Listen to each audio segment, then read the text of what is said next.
Guretzako ibilbide autonomoan aritzeak abantai asko ekarri dizkigu batez ere gure ikasleak erdigunean jarri ditugulako.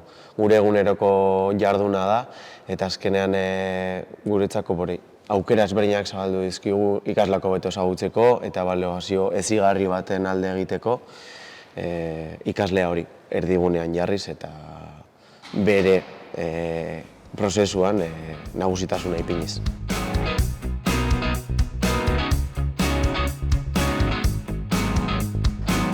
Suposatu digu parada momentu bat gelditzeko, atzera botatzeko begirada eta ikusteko nondik gatoz, ze egin dugun orain arte, ze ibilbide jorratu dugun, nola egin dugun, guzti hori nobala bat modu laburtu baten aurkezteko hemen, ez?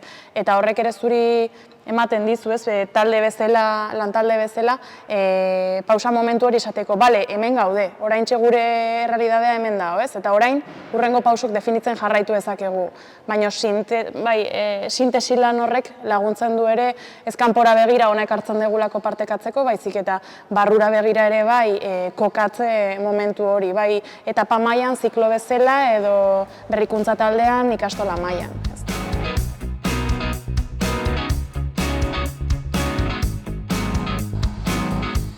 Sarea. Elkarlana.